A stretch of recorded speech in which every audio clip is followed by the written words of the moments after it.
बिस्मिल्लाहिर्रहमानिर्रहीम। अस्सलामुअलैकुम नाज़रीन व सामईन, डॉक्टर ऑनलाइन के एक नए तरोताज़ा प्रोग्राम के साथ डॉक्टर इकराम हाजिर खिदमत है। अभी हाल ही में गुजरात की एक कमसिन शादीशुदा लड़की की वीडियो बहुत वायरल हुई, जिसमें वो पुल पर से गहरे पानी में कूदने से पहले अपनी आखिरी गुफ्तगू कर रही है अपने वालिद से, और इसके साथ साथ अपना पर्सनल जो उसका बयानिया है वो भी रिकॉर्ड करवा रही है। उसके चेहरे के तासुरात से ही आया है कि वो शदीद उदासी, मायूसी, डिप्रेशन, तन्हाई का शिकार है। इस हद तक कि उसके बाप अपनी पूरी कोशिश करता है, उसका बाप, कि उसको कन्विंस कर सके कि इस इंतहाई कदम उठाने से रुक जाओ, लेकिन उसके बावजूद वो नहीं रुकती और कूद जाती है, खुदकुशी कर लेती है, अपनी ज़िंदगी का खुद खात्मा कर लेती है। हमारे माशरे में खुदकुशी क्यों इतनी आम होती जा रही है? कोई दिन ऐसा नहीं जाता जिसमें किसी खातून या मर्द या किसी नौजवान लड़के या लड़की की खुदकुशी की खबर ना आती हो। और वो चीज़ जो अमूमन इंसान को खुदकुशी पर मजबूर करती है वो है सीवियर डिप्रेशन। इस हवाले से आज हमारा जो मौजू है वो डिप्रेशन नहीं है, बल्कि उन अवामिल का जायज़ा लेना है जो इंसान को इस इंतहाई कदम यानी खुदकुशी पर मजबूर करते हैं, जिनमें हमारे माशरे में एक ख़ास एज ग्रुप, जिसे आप टीनेज ग्रुप कहते हैं, एज ग्रुप है, वो बहुत ज़्यादा वल्नरेबल है, यानी वो इसके रिस्क पर होता है खुदकुशी के। और एक बहुत बड़ा रीज़न खुदकुशी का जो होता है वो है मोहब्बत में नाकामी, इश्क में नाकामी। इसी हवाले से आज हम बात करेंगे। हमारे साथ मौजूद हैं फॉरेंसिक साइकोलॉजिस्ट, माहिर नफ्सियात आफ्ताब शाह साहब। Welcome to the show Aftab. So आज मैं आपसे आफ्ताब, ये बहुत नाजुक मसला है और आमतौर पे हम बात करते हैं इस पे यानी मेडिकल और हेल्थ के हवाले से, राइट। मैं आज आपसे ये जानना चाहूँगा कि एज अ माहिर नफ्सियात आप क्या कहेंगे कि मोहब्बत में नाकामी जो होती है, तो वो बेसिकली सबसे पहले तो हमें ये बताइए कि मोहब्बत की नफ्सियाती डेफिनेशन क्या होगी, तारीफ क्या होगी? पहले तो आपने जो वाकया बयान किया उसमें वो क्लियर कट एक अब्यूसिव रिलेशनशिप था, टॉक्सिक रिलेशनशिप जिसको हम कहेंगे, जो कि जिसकी फाउंडेशन कंट्रोल की है।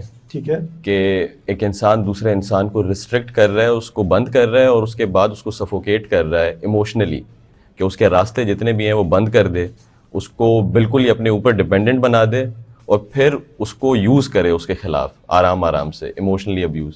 तो इंसान, जब एक इंसान जिस किसी को मोहब्बत करता है तो वो सारी उसका इख्तियार जो है वो अगले इंसान को दे देता है, और जब वो वापस उसको मिलती नहीं है तो वो और आइसोलेट हो जाता है।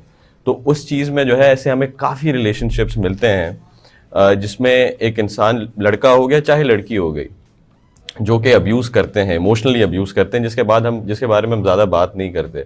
इमोशनल अब्यूज़ नज़र नहीं आता। फिजिकल अब्यूज़ में आपने किसी का हाथ पकड़ लिया तो निशान होगा, लेकिन इमोशनल अब्यूज़ तवील अरसे तक चलता रहता है, और उस शख्स की जो सेल्फ एस्टीम है, उसका जो अपने सेल्फ कॉन्सेप्ट है, अपने बारे में जो ख्याल होता है, इज्जत नफ्स, जिसे इज्जत नफ्स होती है, वो ह्यूमिलिएट, एम्बेरस्ड हो के, और वो बताता भी नहीं है किसी को कि मेरे साथ ये हो रहा है। तो पहला तो ये होता है कि हम उसके ऊपर बात भी करेंगे अब्यूसिव रिलेशनशिप्स के ऊपर। जनरली तो ब्रेकअप उसी वजह से होते हैं, फिर आगे जाके चीज़ें जो है ना उसी वजह से दूसरी चीज़ें हो रही होती हैं।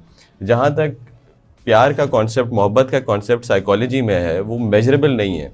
तो हम बात करते हैं अटैचमेंट की, और जैसे हम हमेशा एग्जांपल देते हैं माँ और बच्चे की मोहब्बत के जो रिश्ता होता है कि वो अनकंडीशनल होता है, तो साइकोलॉजिस्ट, साइकाइट्रिस्ट ने भी उसी को ही पढ़ने की कोशिश की।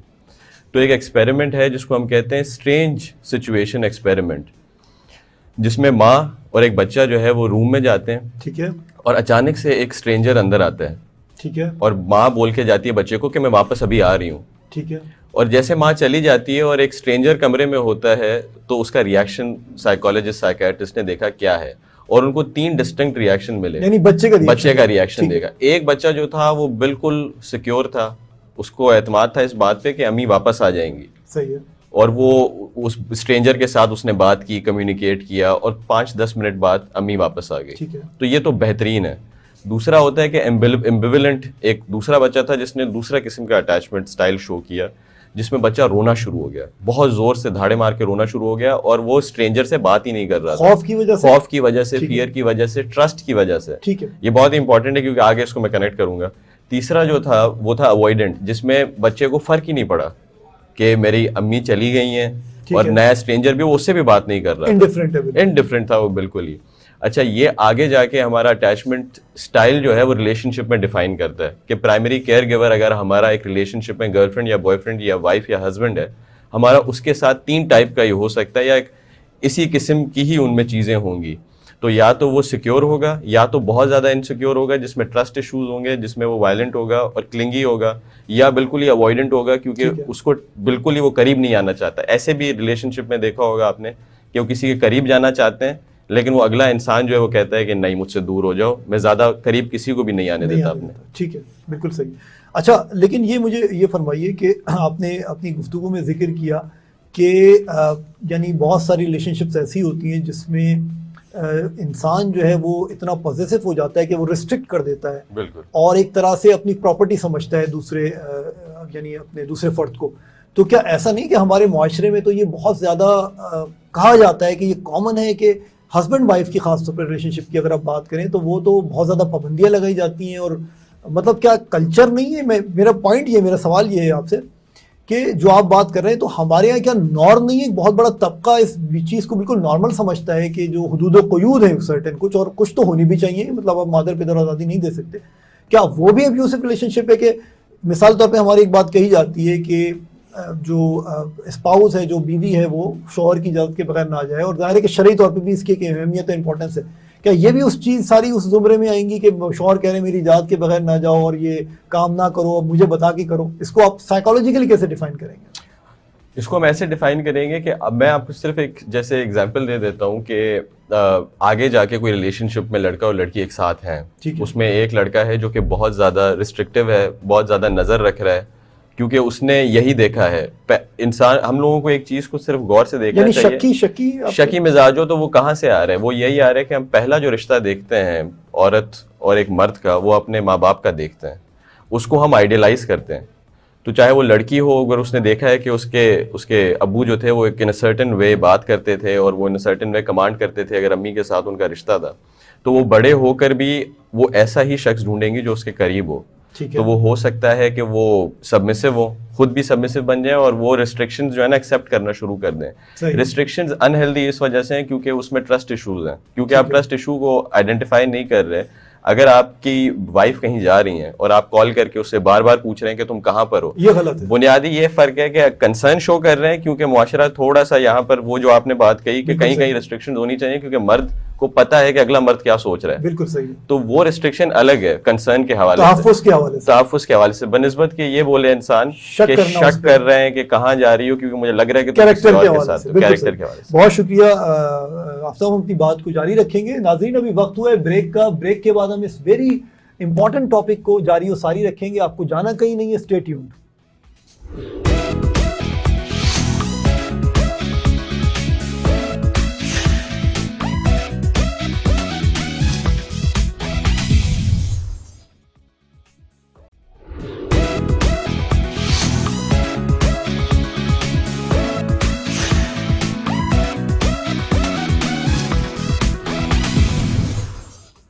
वेलकम बैक नाज़रीन और सामीन। आज हम बहुत इंपॉर्टेंट टॉपिक मौजू पर, बहुत हसास मौजू पर गुफ्तगू कर रहे हैं, और वो है ख़ुदकुशी के हवाले से। और ख़ुदकुशी क्यों आमतौर पर इंसान करता है? सीवियर डिप्रेशन, शदीद मायूसी, उदासी, तन्हाई के आलम में करता है, और उसकी एक बहुत बड़ी वजह है तवक्कुआत का पूरा ना होना। और तवक्कुआत क्यों रखता है इंसान? किससे रखता है? आमतौर पर उससे जिससे वो मोहब्बत करता है या मोहब्बत करती है। सो इस हवाले से हमारे पास मौजूद हैं आज फोरेंसिक साइकोलॉजिस्ट माहिर नफ्सियात आफ्ताब शाह साहब, और हम ब्रेक से पहले गुफ्तगू कर रहे थे।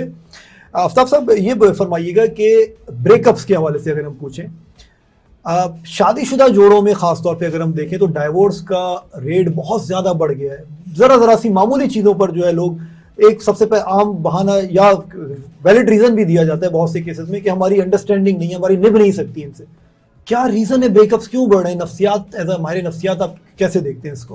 ये प्रैक्टिस में भी हमें नज़र आता है कि ब्रेकअप्स अगर होते हैं और उनका जो असर पड़ता है वो इंसान एक डिप्रेशन में चला जाता है, क्योंकि डिपेंडेंसी बहुत ज़्यादा होती है। वो जो तवक्कुआत की आपने बात की, एक्सपेक्टेशंस काफ़ी ज़्यादा होती हैं जो पूरी नहीं होती। right. तो हम लोग एक सिंपल सी एक्सरसाइज देते हैं कि आपकी एक रिलेशनशिप में एक्सपेक्टेशन है क्या, आप चाहते क्या हैं किसी भी रिलेशनशिप में से, जिसके अंदर बेसिक बुनियादी चीज़ें ये हो जाती हैं कि आपको कमिटमेंट चाहिए, आपको ऑनेस्टी चाहिए, लॉयल्टी चाहिए, आपको कम्युनिकेशन चाहिए, अंडरस्टैंडिंग चाहिए। किसी भी रिश्ते के अंदर ये कुछ चीज़ें जो है ना बहुत ही ज़्यादा इंपॉर्टेंट होती हैं। फिर आप अपनी बाउंड्रीज बताते हैं इंसान को, अगले इंसान को, कि ये बाउंड्रीज मेरे लिए इंपॉर्टेंट है, आप उनको रिस्पेक्ट करें, और ये शुरुआत में स्टैब्लिश होती हैं। ये होता ये है कि शादी के बाद स्टैब्लिश होना शुरू होती हैं। तो वो जो शादी के पहले आपने नहीं कहा था कि मुझे ये नहीं कहना, for example don't tell me how to wear certain clothes, के मुझे नहीं बताओ कि मैं कैसे कपड़े पहनूं। छोटी सी बात है ये, पहले नहीं बोला था लेकिन लड़के ने शादी के बाद बोल दिया। लड़की ने फॉर एग्जाम्पल बोला था पहले कि मुझे एक फ्लैट में नहीं रहना, मुझे एक बंगले में रहना है। ठीक है, शादी से पहले नहीं कहा, बाद में कहा। पहले वो था कि मैं तुम्हारे साथ खुश हूं कहीं भी, बिल्कुल सही है। अब वो माँ बाप के साथ एडजस्ट नहीं कर पा रही।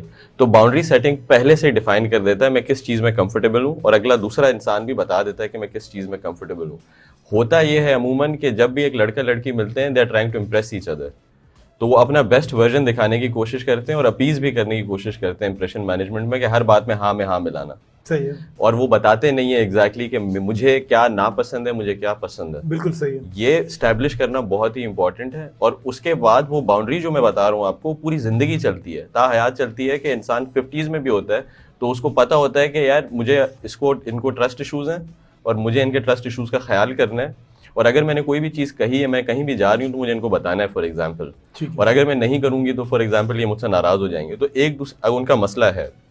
वैसे अगर ट्रस्ट इशूज़ हैं तो थेरेपिस्ट के पास जाना चाहिए, लेकिन अगर कि उनको वो फिक्स नहीं कर पा रहे हैं तो कहीं ना कहीं तो कॉम्प्रोमाइज होगा। ट्रस्ट इशूज से आपने बता दी कि भरोसे की कमी दूसरे पर, फॉर एग्जाम्पल भरोसे की कमी है, तो वो उस चीज़ में जो है आपने थोड़ा बहुत बैलेंस करना पड़ता है, कॉम्प्रोमाइज़ करना पड़ता है। एक दूसरे की छोटी छोटी चीज़ें, बारीक चीज़ें जो एक दूसरे को उनका दिल दुखता है एक दूसरे का, वो पता होनी चाहिए। अच्छा, आपने कंप्रोमाइज़ का वर्ड इस्तेमाल किया और ये बहुत इंपॉर्टेंट चीज़ है हमारे माशरे, ख़ास तौर पे मशरक़ी माशरे के हवाले से। कंप्रोमाइज़ लोग कहते हैं कि समझौता करो, लेकिन ये बताइए कि आजकल जो बहुत सारे लोग हैं वो ये कहते हैं भाई कंप्रोमाइज़ का मतलब ये हरगिज़ नहीं होना चाहिए कि इंसान एब्यूजिव रिलेशनशिप में जो है वो रहे और जुल्म बर्दाश्त करे।